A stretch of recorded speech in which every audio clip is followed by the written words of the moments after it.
সন্তান তপস্যার ফসল, কামনা বাসনার দ্বারা যারা আসে এরা দ্রৌপদীর শাড়ি টানে, ভগবানের কাছে অন্যের কাছে আমিও চাই আর তুমিও দাও, এ তো বাণিজ্য, এ তো ধর্ম ব্যবসা।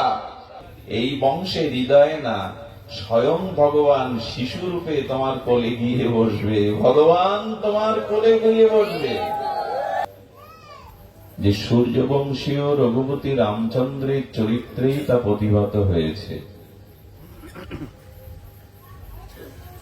কারণ এই মর্যাদা পুরুষোত্তম রাজীবলোচন রঘুপতি রামচন্দ্রের জীবন মাতৃভক্তি পিতৃভক্তি শ্রী রঘুপতি রামচন্দ্রের ন্যায় আর কোন চরিত্রে দেখা যায় না। কারণ মনুষ্য জীবনের শ্রেষ্ঠ সাধনাই হল পিতামাতার প্রতি অচল নিশ্চলার ভক্তি সেবা। এটি রামচন্দ্রের চরিত্রে যেভাবে প্রতিভাত হয়েছে তা বড় বিরল, কোথাও শোনা বা দেখা যায় না। শ্রীরামচন্দ্রের মতো এত বন্ধু প্রেম পাবেন কোথাও? সুগ্রীবের সাথে যে তার সখ্যতা, বিভীষণের সাথে যে সখ্যতা, এই বন্ধু প্রেম দ্বিতীয় কোথাও মেলে না। ভাতৃপ্রেম, এই পৃথিবীতে ভাইয়ের থেকে আপনজন, হৃদয়ের জন, বিপদে কাছে পাওয়ার জন্য আর কে আছে? সেই ভাতৃপ্রেমের অনন্ত দৃষ্টান্তই হল রঘুপতি রামচন্দ্র। এবং তিনি ভগবান শুধু নন, মানবী লীলাতে দেখিয়েছেন যে তার মতো সংযম অন্য কোন চরিত্রে আপনি খুঁজে পাবেন না। এত সংযমী রঘুপতি রামচন্দ্র। এবং সদাচার পরিপূর্ণরূপে তার মধ্যে প্রতিভাত হয়।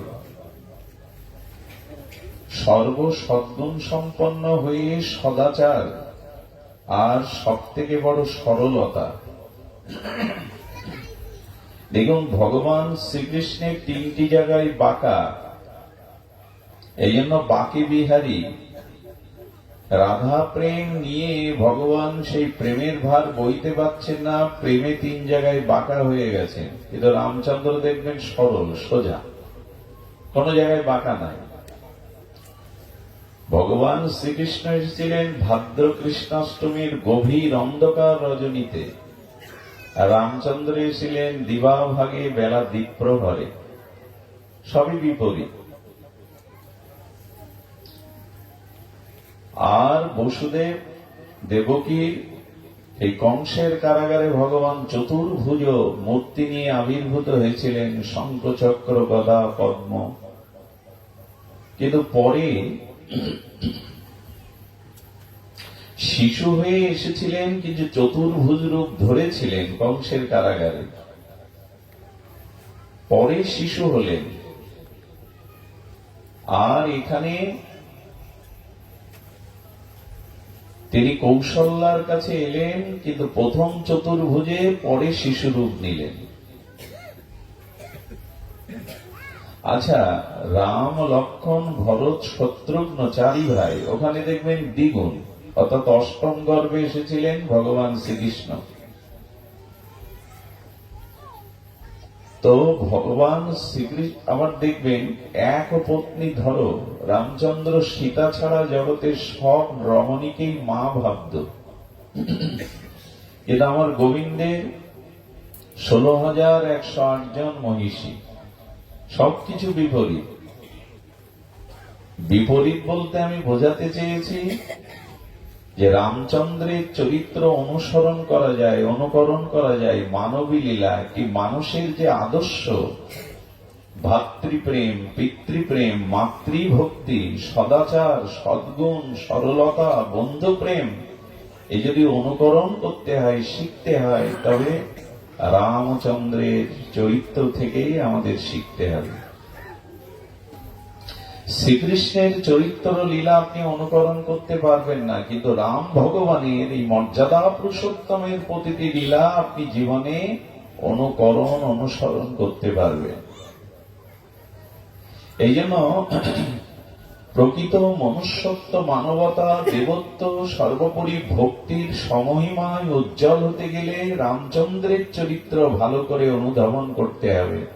আজ সেই মহাভাগ্য আমাদের যে তার শুভ আবির্ভাব রামনবমীতে আমরা এই হরিকথা পেয়েছি, তার দিব্য চরিত লীলা অনন্ত মাধুর্যের সিন্ধু থেকে এক বিন্দু আস্বাদনের সুযোগ পেয়েছি। এটি আমাদের জন্য বড় ভাগ্যের। তার বন্ধু প্রেম, ভাতৃপ্রেম, সংযম, সদাচার, সরলতা দ্বিতীয় কোন ভগবৎ স্বরূপে পাবেন না। আমরা এক এক করে প্রভুর দিব্য চরিতাবলী আস্বাদনে ব্রতী হব এবং রামচন্দ্রের মধ্যে যে ধৈর্য, সহিষ্ণুতা, এটা অন্য স্বরূপে দেখা যায় না। এক সমুদ্র মন্থনের সময় সমুদ্র দেবতাকে তিনি 3 দিন ধরে প্রসন্ন করার চেষ্টা করছেন। সমুদ্র দেবতা দেখা দিচ্ছে না, সমুদ্র কথা শুনছে না। 3 দিন ধরে স্বয়ং ভগবান হয়ে সমুদ্রকে অনুনয় বিনয় স্তুতি করে পূজা করে দেখা পেলেন না, পরে তীর ধরলেন। এত ধৈর্য তার যে সুগ্রীব প্রভু রামচন্দ্রকে বনে রেখে রোদ বৃষ্টি ঝড়ে বনে আছে প্রভু, আর যার জন্য সুগ্রীব রাজ্য ফিরে পেল, হারানো স্ত্রী ফিরে পেল, সে নাচ গান আমোদ প্রমোদে মেতে আছে, রামচন্দ্রের খবরও 2 মাস নেয়নি। তবু ধৈর্য ধরে ছিলেন বর্ষাকালটা চলে যাক, শরৎ আসুক, এত ধৈর্য প্রভুর। আজ তো মানুষের ধৈর্যও নেই, সরলতা সদাচার নাই বললেই চলে। আজ আমাদের মনুষ্য জীবনে যে সংকট তৈরি হয়েছে, সমস্যা তৈরি হয়েছে, সেখানে অন্ধকারের ভাস্কর সূর্যের মতো রামচন্দ্রের চরিত্র বড় প্রয়োজন। খুব ধ্যান দিয়ে শুনুন, আজকের জীবনে প্রভু রামচন্দ্রের ঔদ্ধর্যতা, তার ক্ষমা, এমন ক্ষমাগুণ আর কার আছে?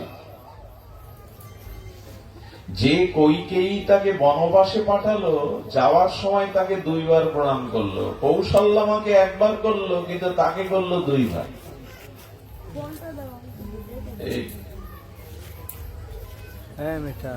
যে বনবাস থেকে ফিরে এসে তিনি কৌশল্যা নন, সুমিত্রা নন, কইকেয়ীকেই আগে প্রণাম করেছিলেন। পারবেন? যার জন্য 14 বছর বনবাসে যেতে হলো, পিতা মারা গেল, সীতা হরণ হলো। এই জন্য বলছেন যে প্রভুর ঔদার্য মানে ক্ষমা গুণ, সকলের সুচ্ছে, আর তার মধ্যে গাম্ভীর্য, গম্ভীর তিনি, শান্ত তিনি, ধীর তিনি। ব্যক্তিত্বশীল পুরুষের চরিত্রে এই গাম্ভীর্য থাকতে হবে। তিনি চঞ্চল নন। আর কি না, এক পত্নী ব্রত। রামচন্দ্র মা জগতলক্ষ্মী সীতাকে ছাড়া অন্য কোন রমণীর দিকে কখনো মাতৃজ্ঞানে ছাড়া তিনি চাননি। আপনাদের মনে আছে যেদিন রাবণ বধ হলো, সেদিন সতী মন্দাদরী এসেছিল যে ত্রিলোক বিজয়ী দেবতাদের ত্রাস, সেই আমার পতি দেবতাকে কে বধ করতে পারে? তিনি নররূপে নারায়ণ ছাড়া আর কেউ নন। তো মন্দাদরী যখন এসেছেন, তখন তার অঙ্গের ছায়াটা রামের চরণে পড়ে গিয়েছিল দূর থেকে। তাতে রামচন্দ্র মা বলে ক্ষমা প্রার্থনা করে তাকে প্রদক্ষিণ করেছিলেন। অপরাধ হয়ে গেছে, হে মা, আপনার ছায়া আমার চরণে পড়েছে। মাকে মাতৃরূপে প্রদক্ষিণ করেছিলেন। মন্দাদরীর চোখ সজাল হয়ে গেছিল, এই না হলে ভগবান, যার স্বামী যার স্ত্রীকে হরণ করেছে, তার ছায়া চরণে পড়লে তাকে মা বলে প্রার্থনা করে প্রদক্ষিণ করছে। এমন চরিত্র। ওই বাচ্চাগুলিকে সরিয়ে দিন তো, যারা খেলা করছে বাচ্চাগুলি সরিয়ে দিন। কমিটির কেউ থাকলে ওই বাচ্চাগুলিকে মধ্যে সরিয়ে দিন।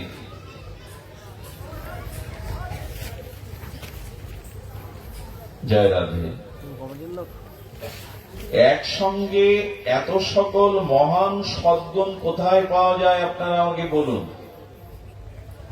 একসাথে এমন গুণের সমন্বয় অন্য কোন চরিত্রে দেখা যায় না। রামচরিত্র আজ আমাদের বড় প্রয়োজন। স্পষ্ট সিদ্ধান্ত দেবতাদেরও এই যে শ্রীরাম শুধু দেবতা নন, দেবতাদের দেবতা, পরমাত্মার পরাবস্থা, স্বয়ং ভগবান, মর্যাদা পুরুষোত্তম, কিন্তু তার মধ্যে যে গুণাবলী সেটি বড় বিরল।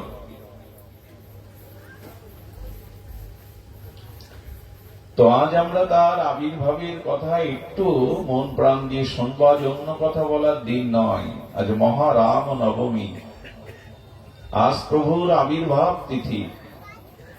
তিনি যে বংশে এসেছিলেন সেই বংশের নাম সূর্য বংশ, এবং ভগবান শ্রীকৃষ্ণ যে বংশে এসেছিলেন এটি চন্দ্র বংশ। ভাগবতে এই সূর্য এবং চন্দ্র বংশের বর্ণনা আছে। রামচন্দ্র যে কুলে এসেছিলেন, যে সূর্য বংশে এসেছিলেন, তাদের পূর্বপুরুষ হল দিলীপ, রঘু, তাদের পূর্বপুরুষ হল মহারাজ হরিশ্চন্দ্র, চক্রবর্তী সম্রাট দশরথ এবং তৎপুত্র এই রঘুপতি রামচন্দ্র। সূর্যবংশের ইতিহাস বড় উজ্জ্বলময়। ভগবান যে কোনো বংশে আসেন না। যেমন যদুপতি, যদুকুলে কেন এসেছিলেন ভগবান শ্রীকৃষ্ণ? যজাতির 5 পুত্র, তার মধ্যে বড় পুত্রের নাম যদু। এই যদু থেকে যদু বংশ, আর এই বংশেই ভগবান শ্রীকৃষ্ণ এসেছিলেন। কেন এই বংশে এসেছিলেন? রাজা যজাতি, কি হচ্ছে সব, রাজা যজাতি তার নিজ স্ত্রী থাকতেও স্ত্রীর বান্ধবীর প্রতি তিনি দুর্বল হয়েছিলেন, তাকে স্ত্রী রূপে গ্রহণ করেছিলেন। এই জন্য অভিশাপ পেয়েছিলেন তার জীবনে, যৌবনে যেন জরা আসে। তো তার ভোগের বাসনা ছিল রাজা যজাতির, এই জন্য অভিশাপ দাতাকে বলেছিলেন, এই অভিশাপ জরাব্যাধি আমি মুক্ত হব কি করে? বলো, তোমার কোন পুত্র বা কোন যুবক যদি তোমার এই জরা মৃত্যু অভিশাপ নিয়ে তার যৌবন তোমায় ফিরিয়ে দেয়, তখন আবার তুমি সুস্থ হবে। কেউ যৌবন দিতে চায়? মানুষের জীবনে সৌন্দর্য বলে, আনন্দ বলে কিছু নেই। আছে একটুখানি যৌবন, তা দেখতে দেখতে ফুরিয়ে যায়। মানুষের জীবনে যদি কোনো সৌন্দর্য মাধুর্য থাকে, তা আছে দুদিনের যৌবনে, তা দেখতে দেখতেই হারিয়ে যায়। সেই যৌবন কেউ দিতে চায়, জরা কেউ নিতে চায়? তো বড় পুত্রকে ডেকে বলল, আমি তোমার পিতা, আমি তোমার জন্মদাতা, আমার এই জরা নিয়ে তোমার যৌবন দাও। যদু বড় পুত্র বলল, পিতা ক্ষমা করবেন, এই দেহটা গোবিন্দ ভজনের জন্য, ভগবত ভজনের জন্য, নিজের উদ্ধারের জন্য, ভোগের জন্য নয়। তাই ভোগের জন্য আপনি পিতা হলেও আপনার চরণে এই যৌবন আমি দিতে রাজি নই। কেন পিতার আজ্ঞা পালন করছে না কেন? বলে, এটি অন্যায় হবে। আমার যৌবন নিয়ে যদি মাকে ভোগ করেন, এটা পাপ হবে। এই বুদ্ধি যার, এই জ্ঞান যার, সেই বংশেই তো ভগবান আসবেন। দ্বিতীয় পুত্র নিয়েছিল, সে 1 সপ্তাহ বিয়ে করেছে, কিন্তু এই যৌবন নিয়ে জরা কাতর যন্ত্রণায় তার স্ত্রী আত্মহত্যা করেছিল। 100 বছর যজাতি ভোগ করে বলেছিল, অগ্নিতে ঘৃতাহুতি দিলে যেমন অগ্নি বেড়ে যায়, ভোগের দ্বারা কখনো কারো শান্তি হয় না। হে জগৎবাসী, ভোগের দ্বারা কখনো তৃপ্তি হয় না, আরো তৃষ্ণা, আরো বাসনা বেড়ে যায়। এই যদুবংশে এসেছিলেন। আর দিলীপ, রঘু, তাদের চরিত্র যদি জানেন, সত্যবাদী রাজা হরিশ্চন্দ্র এই কুলেই তো এসেছিলেন। এই জন্য দেখুন, কোন মহাপুরুষের জন্ম হতে গেলে দেখবেন সেই বংশ বা পিতামাতা, তাদের পূর্বপুরুষগণের মধ্যে ত্যাগ, সরলতা, ইষ্ট প্রীতি, ভাগবত ভজন, এগুলো এই বংশে থাকতে হবে। এমনি এমনি আসে না। আকাশের 7 নক্ষত্রের জল, সমুদ্রের শক্তি ঝিনুকে পড়লে মুক্তা হয়, পচা ড্রেনের মধ্যে পড়লে মুক্তা হয় না। এই জন্য যাদের পরম্পরা রূপে সদাচার আছে, সদ্গুণ আছে, ভগবত ভজন আছে, সেখানেই ভক্ত মহাপুরুষগণের আবির্ভাব হয়। ভগবান বা মহাপুরুষের পিতামাতা বংশের খোঁজ নিন। যদি প্রশ্ন করেন প্রহ্লাদ কেন দৈত্যকুলে এলেন, প্রহ্লাদ কেন দৈত্যকুলে এলেন, তার কারণ হলো প্রহ্লাদ গর্ভে থাকাকালীন এই কয়েক মাস 6 মাস দেবর্ষী নারদের আশ্রমে ভজন কীর্তন হরিকথা শুনেছিলেন। এই জন্য ওইখানে প্রহ্লাদের আবির্ভাব হয়। সুধীজন, রঘুপতি রাজীবলোচন রামচন্দ্রের বংশ হলো সূর্য বংশ। কে এই দশরথ, কে এই কৌশল্যা, এরা কারা? পূর্বজন্মের সাধনা ছাড়া ভগবানকে কি পুত্র রূপে পাওয়া যায়? আমাদের যোগাচার্য, সনাতন হিন্দু জাতি সংগঠক, প্রণব মঠের প্রতিষ্ঠাতা স্বামী প্রণবানন্দজি মহারাজ, ভারত সেবাশ্রমের প্রতিষ্ঠাতা, এই বঙ্গদেশে বঙ্গজননীর কোলে বাজিতপুর, বৃহত্তর মাদারীপুরের ফরিদপুরের বাজিতপুরে এই ভূয়া বাড়িতে তার জন্ম। পিতা বিষ্ণুচরণ ভূয়া, মা সারদা দেবী। চিলেকোটায় ভগবান শিব নীলরুদ্রের ঘরে দৌড় দিয়ে 1 বছর রাত্রে প্রার্থনা ক্রন্দন করে শিবকে পুত্র রূপে পেয়েছিলেন। জ্যোতিরূপে গর্ভে প্রবেশ করেছিলেন। সারদার বলেছিলেন, আমি তোর পুত্র রূপে আবির্ভূত হব। এই হিন্দু সংগঠক, এই তীর্থ সংস্কারক যোগাচার্য স্বামী প্রণবানন্দ মহারাজ 20 বছরেই তপস্যায় সিদ্ধি লাভ করেছিলেন। ভগবানকে, মহাপুরুষকে, শুদ্ধ সদাচার সম্পন্ন চরিত্রবান কাউকে পেতে গেলে পিতামাতার সাধনা চাই। সেই বংশের সদাচার সদ্গুণ এগুলি চাই। এগুলো না চেয়েই বলে করি আমার সন্তান ভালো হোক, প্রহ্লাদ হোক, ধ্রুব হোক, কি ছেলের হাতের মোয়া যে চাইবেন আর পাবেন? স্বামী বিবেকানন্দের মা কাশীতে 12 বছর তপস্যা করে স্বামী বিবেকানন্দকে পেয়েছিলেন। তপস্যা ছাড়া সুসন্তান হয়? আজ হরিকথা হচ্ছে, বাচ্চারা খেলা করছে, নিতান্ত কম বয়স না তাদের। কারণ ছোটবেলা থেকে, গর্ভ থেকে মা বাবা তাকে ভজন শেখায়নি, ঠাকুর ঘরে নিয়ে যাওয়া শেখায়নি। এই জন্য এখানে এসে তারা কাঁদবে, নাহলে বাদাম ভাজা খাবে, নাহলে ওখানে খেলা করবে। যদি মা ভজন করত, প্রহ্লাদের মতো ওই কোলে বসে নীরবে পুতুলের মতো হরিকথা শুনত, শান্ত হতো। আমরাই তো গর্ভে থাকতে হরিনাম করিনি, তপস্যার দ্বারা সন্তান জন্ম নেয়নি, সেই দুধ খাওয়াতে গিয়ে হরিনামের দ্বারা স্তনের দুধ খাওয়ায়নি, ঠাকুর ঘরে নিয়ে কোলে বসিয়ে শেখায়নি যে ভগবানের সামনে কথা বলতে নেই, অভ্যাস করেনি, তো তারা চঞ্চল হবে না তো কে হবে? আমরাই অশান্ত, তো ওদেরও তো অশান্ত হতে হবে। এই জন্য সন্তান তপস্যার ফসল। কামনা বাসনার দ্বারা যারা আসে, এরা দ্রৌপদীর শাড়ি টানে, এরা অন্যদের বিষ খাওয়ায়, এরা অন্যের সম্পদ কেড়ে নেয়, এরা হলো দুর্যোধন যারা কামের দ্বারা আসে। আর যুধিষ্ঠির, ভীম, অর্জুন আসে ধর্মের দ্বারা, তপস্যার দ্বারা। সন্তান জন্মদানের পূর্বে ভাবতে হবে এই বংশকে উদ্ধার করবে, পিতামাতা পূর্বপুরুষ উদ্ধার করবে, সেই সন্তান তপস্যার দ্বারা আনতে হয়। আজ এসব কথা বলে লাভ কি? ভাগবত বলো, হরিনাম কীর্তন করো, একটু ধোলায় গড়াগড়ি দাও, বেশ হলো 2-3 দিন। কাজের কাজটা হলো কি? যে বংশে যতদিন একজন সৎ চরিত্রবান ভক্তের জন্ম না হবে, তার পূর্বপুরুষ উদ্ধার হবে না, নরকগামী করবে সে। সেই সন্ধান আছে আমাদের। এই জন্য বংশ পরিচয় কেন? শুদ্ধ সদাচার ভগবত নিষ্ঠা না থাকলে সেই বংশে আসেন না মহাপুরুষগণ। আচ্ছা, আপনাদের এই ফতেপুর কি বিমান লাভে? কথা বললেন, বিমান কোথায় লাভে? এয়ারপোর্টে লাভে। ট্রেন কি যেখানে সেখানে থামে স্টেশন ছাড়া?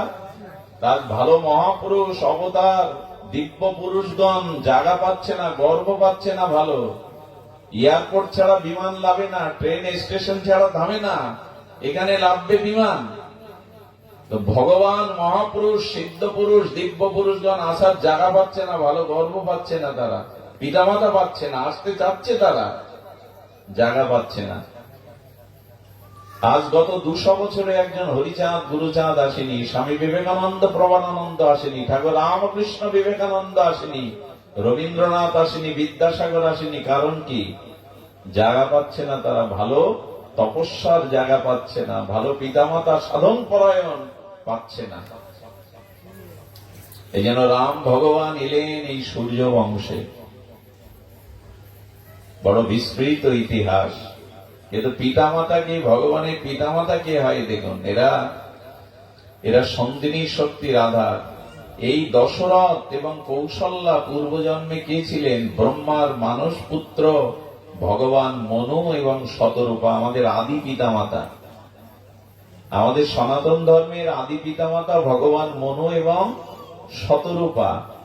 এই মনু আর শতরূপা রাজ্য শাসন করেছিলেন, সারা পৃথিবীর অধীশ্বর ছিলেন।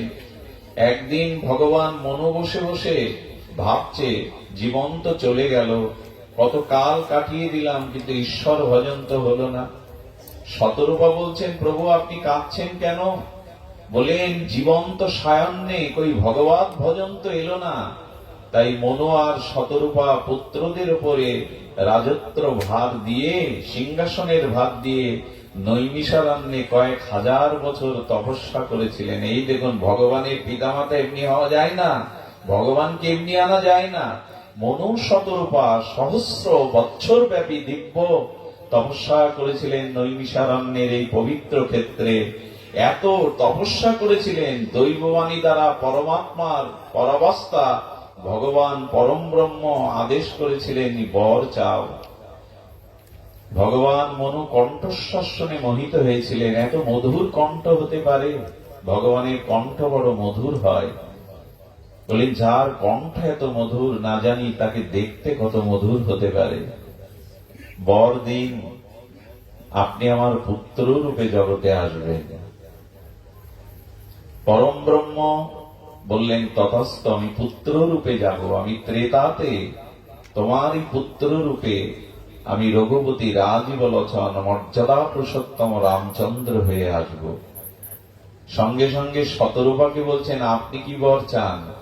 বলে, স্বামী যে বর চেয়েছে তাতে আমার সব পাওয়া হয়ে গেছে। কারণ ভগবান রূপে যখন তুমি আসবে, আগে দশরথের কাছে না, আগে আমার গর্ভেই তো আসবে। আমার পাওয়া হয়ে গেছে প্রভু, আগে তো আমার গর্ভে আসবে। তপস্যা ছাড়া হয়? সাধনা ছাড়া হয়? এই ভগবান মনু এবং আদি পিতামাতা শতরূপা, ফ্যানটা বন্ধ করে দিন তো। এরা কি করেছিলেন? এরাই চক্রবর্তী সম্রাট দশরথ রূপে আর কৌশল্যা রূপে এসেছিলেন। তারপরেও তো সন্তান আর দশরথ পাননি। তিনি যজ্ঞ করেছিলেন, সেই পুত্রেষ্টি যজ্ঞ। এই দেখুন, আবারও কত কথাই মনে পড়ে, কত কথায় আসে, কিন্তু আমরা গ্রহণ করি। শুনে প্রসাদ পেয়ে বাড়ি গেলাম, বিছানায় গিয়ে বালিশে মাথা রাখলাম, সব ভুলে গেলাম, আর মনে নেই। পুত্রেষ্টি যজ্ঞ করে পুত্র পেয়েছিল, আমরা করি তো। সুসন্তান পাওয়ার জন্য তিথি নক্ষত্র যজ্ঞ হিসাবের প্রয়োজন আছে। মাঠে ধানের বীজ, পাটের বীজ, সরিষার বীজ বপন করেন, ক্ষেত পরিষ্কার করেন, উপযুক্ত কালের বিচার করেন, তারপরে উত্তম বীজ বনেন, এর প্রস্তুতি আছে। কিন্তু সুসন্তান হবে তার কোনো প্রস্তুতি নেই। কি অদ্ভুত জগতে বাস করছি আমরা। এই জন্য যজ্ঞ, যজ্ঞ মানে ভগবানের সেবা, ভগবানকে প্রীতি আনন্দ দেওয়া। এই জন্য ভগবানের আশীর্বাদে পেয়েছিলেন। মনে আছে, যজ্ঞের দ্বারা ঋষি পরমান্ন দিয়েছিলেন, 3 রানীকে পাওয়াও, এই পরমান্নের দ্বারা তোমার ঘরে স্বয়ং ভগবান অবতীর্ণ হবেন। সেই দশরথ এবং কৌশল্যা, সুমিত্রা, কইকেয়ী, এরা এই যজ্ঞের পরমান্নাদি মহাপ্রসাদ পেয়ে গর্ব সঞ্চার হয়েছিল কৌশল্যা। এবং ভগবান এসেছিলেন, কি ভাগ্য আজকের এই তিথিতে। আমরা কত ভাগ্যবান যারা এখানে উপস্থিত আছি। কারণ ভগবান যে তিথিতে আবির্ভূত হন, ওই তিথিটা ভগবানের ন্যায় কল্যাণ আশীর্বাদ দায়িনী তিথি। অন্য তিথির মতো আজকে বৈষ্ণবরা কেন উপবাস অভিষেক করে আছে? কারণ এই তিথিও ভগবানের ন্যায় ভক্তবৎসল। এই তিথিও ভগবানের ন্যায় পবিত্র এবং ভক্তদের আশীর্বাদ কৃপা দান করতে সমর্থ। যেমন সমুদ্রের জল উচ্ছ্বসিত হয় পূর্ণিমায়, অষ্টমীতে নবমীতে নয়। একই তো আকাশে চাঁদ, কিন্তু পূর্ণিমার চাঁদ যেদিন ওঠে সেদিন নদ নদীর জল স্ফীতি হয়, উচ্ছ্বসিত হয় সমুদ্রের জল। কারণ ভগবান বা মহাপুরুষগণ যে তিথিতে আবির্ভূত হন, ওই তিথিটাকে যারা বরণ করে, উপাসনা করে, উপবাস, অভিষেক, অর্চনাদি, হরিকথা শ্রবণ কীর্তন করে, ওই তিথি তাদের কৃপা করেন, করুণা করেন, আশীর্বাদ দান করেন। এই জন্য আজকে যারা ব্রত করতে পারেননি, আগামী বছর করবেন। এটা গৌড়ীয় বৈষ্ণবের মহাপ্রভুর নির্দেশ একটা ব্রত। কিন্তু আজকে যারা ব্রত করতে পারেননি তারা ধন্য। ব্রত না করলেও আজকে যারা প্রভুর আবির্ভাব তিথি, প্রভুর চরিত্র শ্রবণ করবেন, এই ব্রতের ফল তারা সবাই লাভ করবেন, এটি বলা আছে ভাগবতে। তো সেই চৈত্র শুক্লা নবমী তিথিতে আর ভগবানের আবির্ভাব ঘটেছিল কৌশল্যা নন্দন রূপে, আর কৈকেয়ী সুমিত্রার গর্ভে সেই পরম ব্রহ্ম। আর কি হয়েছিলেন? পরম ব্রহ্ম চতুরংশে, এই পূর্ণ ব্রহ্ম সৎশত সনাতন অব্যয় চিন্ময় সচ্চিদানন্দ পরম ব্রহ্ম চার ভাগে এসেছিলেন। আজকের সেই তিথি, বলো মহানবমী কি? প্রভু রামচন্দ্রের শুভ আবির্ভাব মহামহা তিথি কি? আজকের এই তিথিতে প্রভুর আগমন ঘটল দ্বীপ্রহরে। এই জন্য আমাদের দ্বীপ্রহরে অভিষেকের পর্ব ছিল। যারা গৌড়ীয় বৈষ্ণব তারা আজকে অভিষেক করেছেন প্রভু।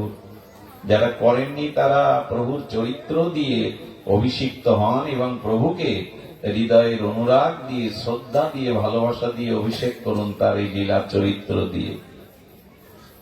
প্রভু এসেছিলেন, আর 11 দিন ধরে সেই আনন্দের চারিদিকে যেন রঙিন অনুরাগের আবির ছড়িয়ে গেল। এমনও বলেছে বাল্মীকি যে সূর্য 1 মাস থমকে দাঁড়িয়েছিল, কারণ বেলা অস্ত গেলেই উৎসবের ভাটা পড়বে। তাই সূর্যলোকে সূর্য 1 মাস স্থায়ী বলে আমরা বুঝতে পারিনি কেন? বলল ভগবানের ইচ্ছায় সূর্যলোক 1 মাস ব্যাপী ছিল। জগতের লোক দেখলো সূর্য অস্ত গেছে, কিন্তু সূর্য এই আনন্দ উৎসব 11 দিন ধরে চলল। আর এই পরমানন্দের উৎসব 1 মাস ব্যাপী চলেছিল। 11 দিনের দিনে ভগবানের নামকরণ হয়। এটি খুব আমরা শুরু থেকেই শুরু করি। প্রভু এলেন, এই চতুরংশে এলেন, শ্রীরাম, শ্রী লক্ষণ, শ্রী ভরত, শ্রী শত্রুঘ্ন। এই নামগুলোরও বড় মহিমা, আমরা পরে আসছি। 11 দিনের দিন নামকরণের দায়িত্ব বলল। আমরা নামকরণ উৎসবটা করি তো, বলে আমার কাপড় নেই, ভাত নেই, বাড়ি নেই, অভাব, আমরা আমার নামকরণের উৎসব কি করব? উৎসব মানে আমি বলতে চাইছি কি, নামকরণটা শ্রী গুরুদেবের কাছ থেকে, কোন আচার্যের কাছ থেকে করতে হয়। উপন্যাস পড়ে সিরিয়াল থেকে নিজের ইচ্ছা মতো নাম রাখতে নাই। কারণ গুরুজন আশীর্বাদ করে যে নাম রাখেন, সেই নামের মধ্যে তার মহিমা, তার চরিত্র, তার গুণাবলী প্রকাশ হয়। নামেই তো মানুষ পরিচিতি পায়, নামেই তো মানুষ জগতে তার গুণ মহিমা প্রকাশ পায়। নামকরণটা এখন আমরা করি গুরুদেবের দ্বারা, অনেকেই করেন না। যা ইচ্ছা হলো একটা ডাক নাম রেখে দিলাম। আর আজকাল তো সিরিয়ালের নামটাই বেশি চলে, ওই দেখে দেখে। প্রহ্লাদের নাম, ধ্রুবের নাম, শ্রীকৃষ্ণের নাম সব আচার্যরা রেখেছেন। গর্গমণি রাখলেন ভগবান শ্রীকৃষ্ণের নাম। গর্গমণি আর শাণ্ডিল্য ঋষি এরা চন্দ্রবংশের আচার্য, আর ভরত বংশের আচার্য হলেন কে? ব্রহ্মর্ষি বশিষ্ঠদেব। রামচন্দ্র বা এই ভরত বংশের আচার্যকে মহর্ষি বশিষ্ঠ, ব্রহ্মার পুত্র। এখানে ব্রহ্মাজি বললেন, বশিষ্ঠ পুত্র, তুমি সূর্য বংশের পুরোহিত হও। যে পুরোহিত কথার অর্থ কি? পরের হিত করতে যিনি পারেন, যজমানের অমঙ্গল যাতে না আসে, মঙ্গল হয়, এই কার্য যিনি সম্পন্ন করতে পারেন তারে বলে পুরোহিত। আজকাল এই পুরোহিতগিরি কেউ করতে চায় না, সবাই পিছিয়ে যাচ্ছে। কেন জানেন? এই পুরোহিতগিরিটা এখন অনেকটা কলঙ্কিত হয়ে গেছে। এই জন্য বশিষ্ঠদেব বললেন, আমি এই পৌরোহিত্য কাজ করতে চাই না পিতা। বলেন, কেন করতে চাও না? যে কোনো বংশের নয়, তুমি সূর্য বংশের। আচ্ছা, কি করতে চাও বশিষ্ঠ? মহর্ষি বশিষ্ঠ বললেন, আমি ভগবানের ভজন করতে চাই। বলো, ভজন করে তো ভগবানকে হৃদয়ে পাবে, ভজন করে তো ভগবানকে বৈকুণ্ঠে পাবে। কিন্তু তুমি যদি এই বংশের পৌরোহিত্য করো, আচার্য পদে বসো, তাহলে তোমাকে আমি বলতে পারি, এই বংশে হৃদয়ে না, স্বয়ং ভগবান শিশুরূপে তোমার কোলে গিয়ে বসবে। ভগবান তোমার কোলে গিয়ে বসবে, তুমি ভগবানের নামকরণ করতে পারবে। এর থেকে বড় পাওয়া কি আছে? বশিষ্ঠদেব বললেন, এই যদি সম্ভব হয়, ভগবান, এটি কি পিতা সম্ভব? স্বয়ং ভগবান তিনি শিশুরূপে আমার কোলে বসবেন, আমি তার নামকরণ করব। এই ভাগ্য যদি হয়, তবে আমি একবার না শতবার সূর্য বংশের আচার্য হতে চাই। এই পৌরোহিত্য কর্ম এখন অনেকেই করতে চায় না। কেন জানেন? সব থেকে অবহেলার শিকার এখন এই পৌরোহিত্য। একটা বিয়েতে কত খরচ হয় বলুন, লাইট, প্যান্ডেল, খাওয়া দাওয়া, অথচ পুরোহিতকে দক্ষিণা দিতে গিয়েই আমাদের সমস্যা। এত চাইছেন কেন? আরে কম দামের পুরোহিত আনো। পুরোহিতের মূল্যায়ন আছে আজকে, আচার্যদের মূল্যায়ন নেই। এই জন্য এই পেশা থেকে অনেকেই সরে যাচ্ছেন। একটা জুতো কিনতে গিয়ে, একটা কাপড় কিনতে গিয়ে শহরে যায় মানুষ, কত দামের জুতো কিনা যায়, যে যার বিয়ে হচ্ছে, অথচ পুরোহিতকে সন্তুষ্ট করতে গেলে এবছর ঘেরে মাছ নেই, ব্যবসা ভালো নেই, এই নিন, আপনি তো আমাদের বংশের পুরোহিত। এই জন্য বশিষ্ঠদেব বললেন, এই পৌরোহিত্যে আমি বসতে চাই না। কিন্তু যখন শুনলেন ভগবান আবির্ভূত হবেন এই বংশে, আমি তার নামকরণ করব, সে আমার কোলে এসে বসবে, তখনই এই মহিমায় তিনি বললেন, শতবার আমি পৌরোহিত হব। এই ব্রহ্মর্ষি বশিষ্ঠ দেবের কাছে গিয়ে দশরথ প্রণাম করলেন, আপনি কৃপা করে নামকরণ পর্ব করুন। এই জন্য আপনাদের কাছে অনুরোধ করব, সন্তানাদি যখন হয়, নামকরণটা আচার্য গুরুদেব সাধুদের কাছে করবেন। ওই নামের মধ্যে আশীর্বাদ থাকে।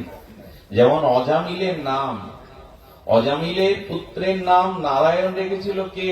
সাধুরাই, আর ওই নামেই সে উদ্ধার হয়ে গেল। নারায়ণ নাম কিন্তু অজামিল রাখেনি,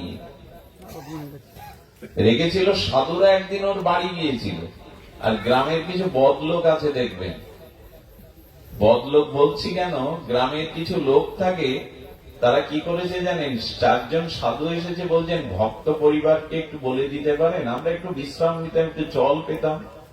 বলছে তাহলে চোরের বাড়িতে পাঠানো, ওখানে গেলে জব্দ হয়ে যাবে, অজামিল ওদের ঠেঙাবে।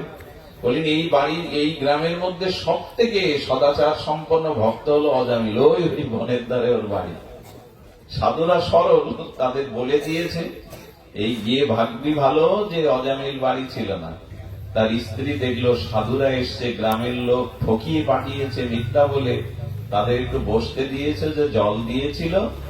এখন অজামিল এসে তাদের গালাগালিও দিয়েছিল, জায়গা পাননি আসার, যান চলে যান।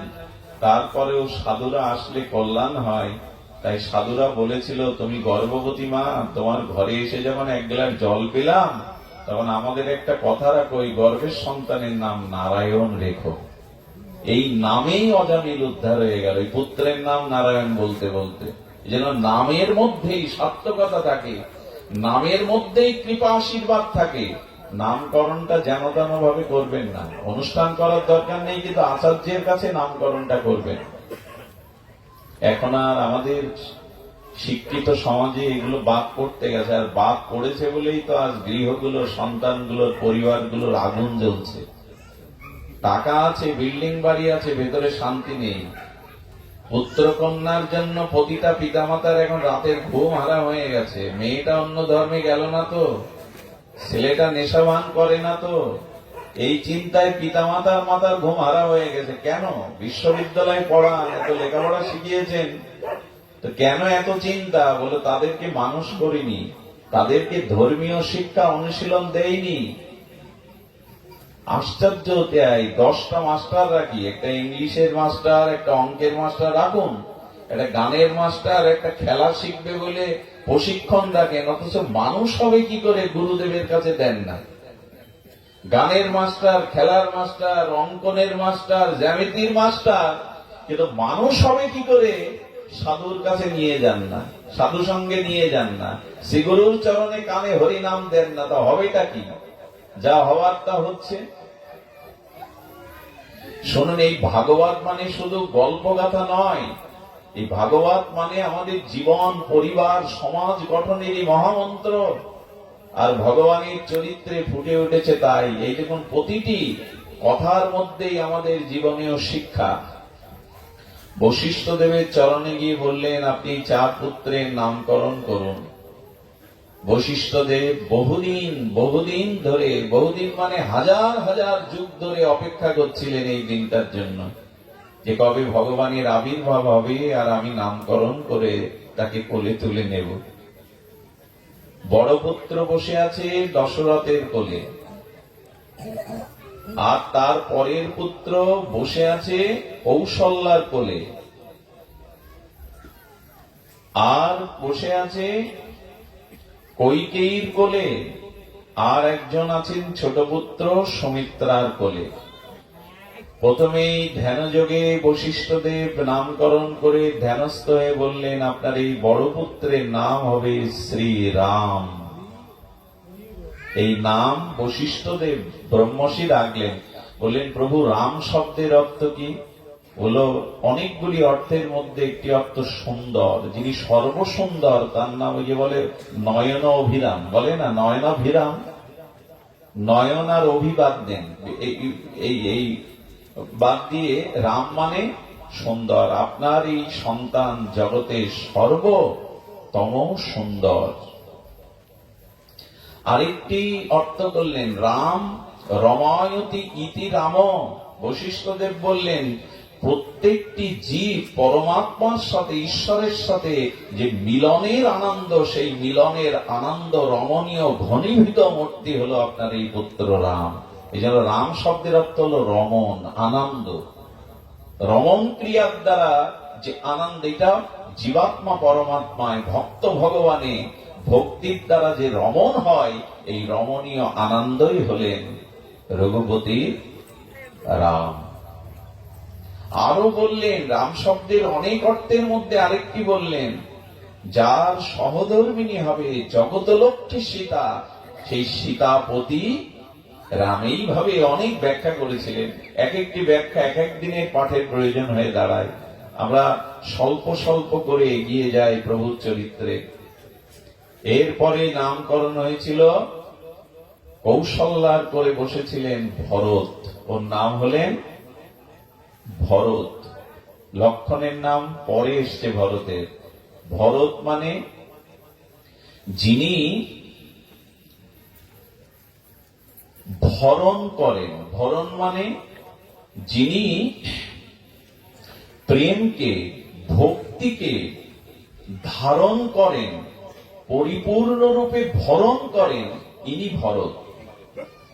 দেখুন, আপনার অর্থ আছে, বাড়ি গাড়ি আছে, এই প্রপঞ্চময় জগতে অর্থবিত্ত ঐশ্বর্য আছে, কিন্তু যদি ভগবত মানে রামকে, রমণকে, ভগবানের ভক্তি প্রেমকে যিনি ভরণ করেন, অর্থাৎ হৃদয় ভরে রাখেন, এর নাম ভারত, ভরত। ভরণ অর্থাৎ পরিপূর্ণ রূপে হৃদয়ে যিনি প্রেমকে, ভক্তিকে আর ধারণ করেন, হৃদয়ে ভরে নেন, ইনি হলেন ভরত। আমরা যদি একটু সহজ করে বুঝি ভালো হয়, ওই খুব কঠিন করে না বুঝে যাতে হৃদয়ে সরল ভাবে বুঝি, অর্থাৎ প্রেম ভক্তিকে যিনি হৃদয়ে ভরপুর করে রাখেন, পরিপূর্ণ রূপে করে রাখেন, তার নাম কি বললাম? নাম ঘুমাচ্ছেন অনেকে, ঘুমায়েন না, রাধে এখনই ঘুম। জয় রাধে। ভাগবতে ঘুম একটা অভিশাপ, এটা অপরাধের পরিচয়। হরিকথাতে যদি রুচি না হয়, জানবেন অনেক অপরাধ এ দেহে মনে ভর করেছে। তীর্থ পর্যটন, দান ধ্যান, পুণ্যকর্ম করলেও ভগবান সন্তুষ্ট ততদিন হবেন না যতদিন হরিকথাতে রুচি না হবে সাধু সঙ্গে। আর সব বৃথা হয়ে যাবে। হরিকথা যারা ঘুমায়, জানতে হবে অনেক জন্মের অপর। যদি বলেন খুব কষ্ট হয়েছে, শরীর ভালো না, আসলে এই হরিকথা সঞ্জীবনী সুধা, এটা মৃতকেও জীবন দেয়। এখানে মানুষ দুর্বল হয় না, হরিকথার দ্বারা মানুষ প্রেম, শক্তি, আত্ম কল্যাণ পায়। এই জন্য অপরাধ থাকলেই হরিকথাতে অরুচি আসে। হরিকথাতে অরুচি আসলে আর যাওয়ার কোথাও জায়গা নেই, আর যাওয়ার জায়গা নাই। হরিকথা স্বয়ং হরি, একে নিতে যেন কষ্ট না হয়। ভরতের মতো সর্বশ্রেষ্ঠ, সর্বত্যাগী, প্রেমিক সাধু সন্ত এই জগতে আর নাই। এক গোপীদের সাথে ভরতের তুলনা করা যায়। ভরতের চরিত্র যদি কখনো শোনেন, চোখে জল রাখতে পারবেন না। মাটির সাথে মিশে যেতে চাইবেন, এত প্রেম ভক্তি। শ্রীরামের প্রতি তার এত শ্রদ্ধা, ভক্তি, প্রেম, ত্যাগ, এটা দ্বিতীয় দেখা যায় না। যদি কখনো সময় হয়, মহাপ্রভু মিলায়, তবে আলাদা করে ভরতের চরিত্র শুনবেন। জগতে বিরল এই চরিত্র। গোপীদের সাথেই কেবল তুলনা করা যায়। সুধীবৃন্দ, দেখুন, বাড়ি গাড়ি, টাকা পয়সা, ক্ষমতা আছে, কিন্তু হৃদয়ে যদি প্রেম না থাকে, অর্থাৎ হরি প্রেম যদি আপনি হৃদয়ে ধারণ না করেন, তাহলে আপনার জীবন বৃথা। প্রেমেই মানুষ বেঁচে থাকে। দেখুন, ভালোবাসা না থাকলে, একে অপরের প্রতি একটু অনুরাগ না থাকলে, জগৎটা এতদিন মরুভূমি হয়ে যেত। এই ভালোবাসার অভাবের কারণে আজ মধ্যপ্রাচ্যে যুদ্ধ চলছে, আর সারা পৃথিবীতে তার প্রভাব পড়ছে। প্রেম ছাড়া জগতের মানুষ বাঁচবে না, টাকা হলেও বাঁচবে না। এখন টাকা দিন তো তেল কিনে আনুন আপনি। আচ্ছা, বস্তু বড় না টাকা বড়? এটা কথা বলুন, বস্তু বড় না টাকা বড়? আজকের পৃথিবীর মানুষ সেটা টের পাচ্ছে, বস্তু বড় কি টাকা বড়। আমার আসতে বিলম্ব হলো, ধুলিয়ার বলে এক জায়গায় 3 কিলোমিটার লাইন রাস্তা বেড দিয়ে, ওই যে তেলের জন্য হাহাকার। আজ হচ্ছে যুদ্ধ কোথায়? সারা পৃথিবী। পায়ে একটা কাঁটা পড়লে কি হয়? বিষাক্ত কাঁটা, পুরো শরীর জর্জরিত হয়। পৃথিবীতে প্রেমহীন, হিংসা যেখানে, সারা পৃথিবী তার কারণে ক্ষতিগ্রস্ত হয়। এই জন্য প্রেম ছাড়া বাঁচা যাবে না। আপনার টাকা আছে, আপনি বাঁচতে পারবেন না। আচ্ছা, একটা অসুস্থ রোগী খাট থেকে উঠতে পারে না, খাটের নিচে 1 কোটি টাকা তার উপরে শুয়ে আছে, এখন তৃষ্ণা লেগেছে, জল দরকার। টাকা জল দেবে মানুষ ছাড়া? টাকা চিবালে তৃষ্ণা যাবে? টাকার থেকে বড় হলো বস্তু। বস্তু না থাকলে কারি। পৃথিবীতে একদিন দিন আসছে, কথাটা লিখে নিন। আমি থাকবো না, কিন্তু লিখে নিন। 1 মুঠো সোনা দিয়ে আপনি 1 মুঠো অন্ন পাবেন না, এই দিন সামনে আসছে। পৃথিবীর যে দুর্দশা, তা যদি আমরা একটু অনুধাবন করতাম, এত মাতামাতি করতে পারতাম না। ঈশ্বর ভুলে, ভজন সাধন ভুলে, ধর্ম ভুলে এরকম ভোগ বিলাসে মাতামাতি করতে পারতাম না আমরা। সময় ফুরিয়ে আসছে, অত্যন্ত বিভীষিকাময় এক করোনা জগৎকে থমকে দিয়ে জানিয়ে গেল, বাড়াবাড়ি করতে যেও না। করোনার কতটা জানেন ওজন? এই যে সারা পৃথিবীকে কাঁপিয়ে গেল এই করোনার ওজন, বিজ্ঞানীরা বলছে 8 গ্রাম মাত্র। করোনা ভাইরাসের ওজনটা 8 গ্রাম, তাতে সারা পৃথিবীকে থমকে দিয়ে গেল। আর এই স্ত্রী স্বামীর ঠিকানা ভুল দিয়ে এসছে, যাতে লাশ না নিতে হয়। পুত্র কন্যা মুখাগ্নি পর্যন্ত করেনি পিতা মাতা। খুব তাড়াতাড়ি ভুলে গেলে হবে? মাকে বনে রেখে এসছে পুত্র কন্যা, তোমার জন্য আমরা মরতে রাজি না। খুব তাড়াতাড়ি ভুলে গেলে হবে জগৎ। বাড়াবাড়ির কিছু নেই। ভরতকে, যে প্রেমকে, ভক্তিকে হৃদয়ে ভরণ করে রাখেন, ভরতের চিত্তে রামের প্রতি প্রেম ছাড়া, ত্যাগ বৈরাগ্য ছাড়া আর কিছু নেই। এই জন্য প্রকৃত প্রেম চাই, প্রেম বাঁচাতে পারে। অর্থ আপনাকে, বাড়ি গাড়ি আপনাকে বাঁচাতে পারবে না, হৃদয়ে যদি প্রেম না থাকে। এই জন্য মহাপ্রভু বলেছেন, জগতের প্রয়োজন প্রেম, এমনকি ভগবানও প্রয়োজন না বলে দিয়েছেন।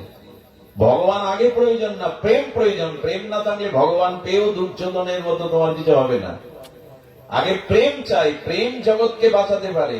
এই প্রেম জগৎকেই মঙ্গলময়, আনন্দময়, কল্যাণময় করতে পারে। আজ পৃথিবীর পরিসংখ্যান দেখুন, যেখানে প্রেমহীনতা, হিংসা, সেখানে পৃথিবীর আজ আপনি ক্ষতিগ্রস্ত হচ্ছেন এই গ্রামে পড়ে ওই হিংসার জন্য, ওই অপ্রেমের জন্য।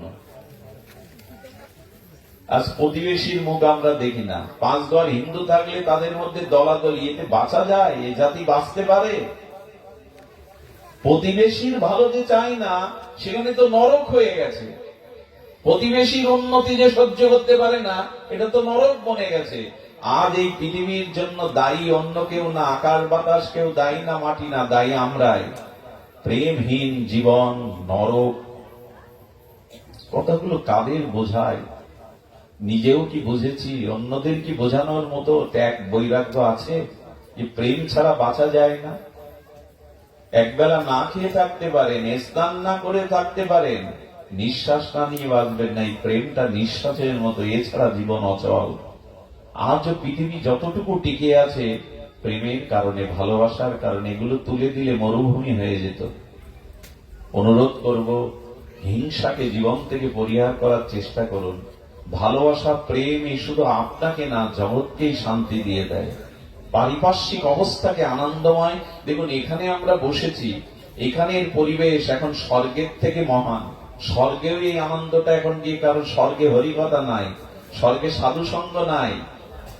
এইখানে আমাদের মাথার উপরে এখন কোনো কুকামনা বাসনা বুদ্ধিতে আসছে না। এখন আমাদের কোনো সংসার জ্বালা, হিংসা কাজ করছে না। শুধু হরিকথা, সাধু সঙ্গ, প্রেমের আশ্রয়ে বসেছি বলে। প্রেম চাই জগতে। ভরতকে, ভরতের প্রেম বড় বিস্ময়কর। ভরতের প্রেমের কথা বারবার মনে চলে আসছে, আর যা মনে আসে তাই মুখে আসে। আপনারা জানেন, ভরতের কারণে প্রভুর বনবাস হয়নি। ভরত জানতই না, অযোধ্যাতে ছিলেন না, অযোধ্যায় ছিলেন না যখন রামের বনবাস হয়।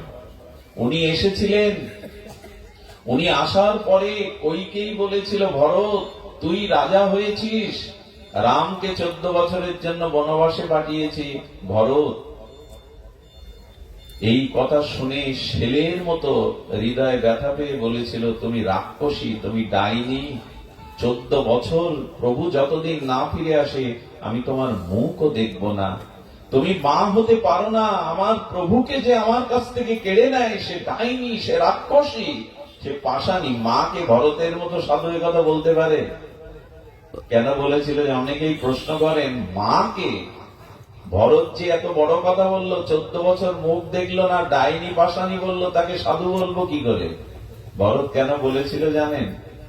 মাকে এই কথাগুলি বললে মা আঘাত পেয়ে ভাববে যে যার জন্য রামকে বনবাসে পাঠিয়ে রাজত্ব নিলাম, সেই আমাকে ডাইনি পাষাণী বলছে, আর যাকে বনবাসে পাঠালাম সে প্রণাম করে মা বলে ডেকে যাচ্ছে। আমার ভরতের থেকে আমার রামই ভালো।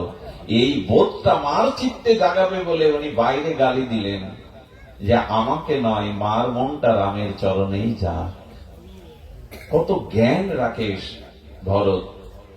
এই ভরত যখন শুনলেন, তখন কৌশল্যা আর গুরু বশিষ্ঠ, ব্রহ্মর্ষি বশিষ্ঠ বলছেন, ভরত এই সূর্য বংশের পরম্পরায় তোমাকে এই সিংহাসনে বসতে হবে, তোমাকেই এই রাজ্য প্রজা পালন করতে হবে। প্রভু এই দায়িত্ব তোমাকে দিয়ে গেছেন রঘুপতি রামচন্দ্র।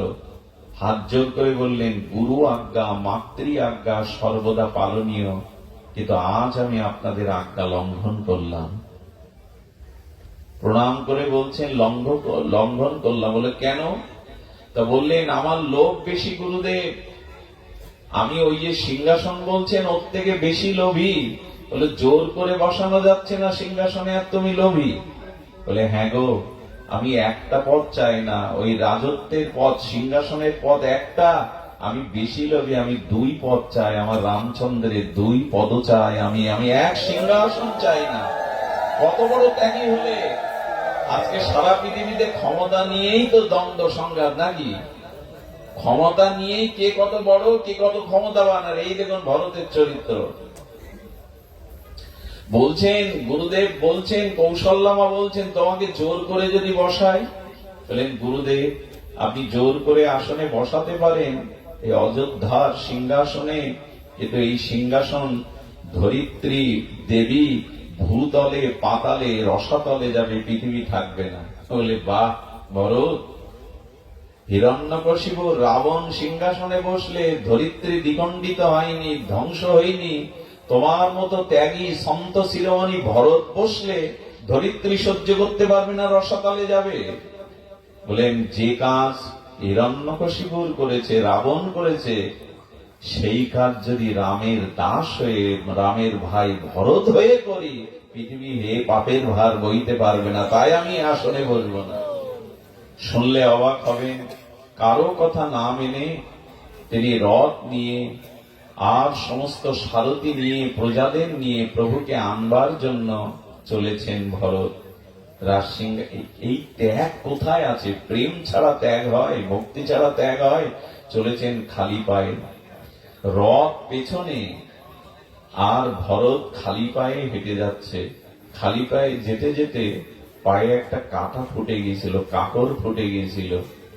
নিজের চরণে কমল রাজপুত্র দশরথ নন্দন ভরতের কমল চরণে কখনো কাঁটা বাঁধেনি, পাদুকা ছাড়া চলেনি। আজ কাঁটা বিদীর্ণ হয়ে যন্ত্রণা কাতর, কিন্তু নিজের চরণের যন্ত্রণার দিকে না তাকিয়ে হা রাম বলে উঠেছে। যেমন বারান্দা থেকে শিশু সন্তান পড়ে গেলে ওই দৃশ্য যদি মা দেখে, সন্তানের থেকে বুকে ব্যথাটা মার বেশি লাগে। খোকা বলে যেভাবে আর্তনাদ করে, ভরত রাম বলে আর্তনাদ করছে। কেন জানেন? নিজের চরণের ব্যথাটা অনুভূতি হচ্ছে না। চোখের জলে বলছেন, এই পথ দিয়েই তো আমার প্রভু আমার জন্য বনে গেছে।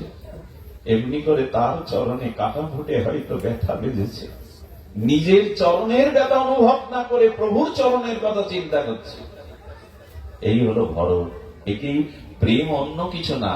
অন্যকে সুখ দেওয়া, অন্যের কাছ থেকে কিছু না চাওয়ার নামই হলো ভক্তি বা প্রেম। অন্যকে আনন্দ দেওয়া, সুখ দেওয়া, বিনিময় তার কাছ থেকে কিছু না চাওয়া, একে বলে প্রেম। এটা ভগবানের প্রতি বা অন্যের প্রতি যাই বলুন, নিজের সুখের চাওয়া পাওয়ার গন্ধ যেখানে নাই, লেশমাত্র নাই, শুধু তোমাকে সুখী দেখতে চাই, তোমাকে সেবা করতে চাই, তোমাকে আনন্দ দিতে চাই, বিনিময় আমি কিছু চাই না, এরই নাম ভক্তি, এরই নাম প্রেম। আমি কিছু দেব, তুমিও দাও, এটা বাণিজ্য, এটা ব্যবসা। মুদি দোকানদারকে 30 টাকা দিন এক প্যাকেট লবণ আটা দিয়ে দিলে এটা সম্পর্ক কি থাকলো? ভগবানের কাছে, অন্যের কাছে আমিও চাই আর তুমিও দাও, এ তো বাণিজ্য, এ তো ধর্ম ব্যবসা। ভক্তি তাকেই বলে শুধু তোমাকে দিয়ে যাব, বিনিময় তোমার কাছে কিছু চাবো না। এটাই ভরতের প্রেম।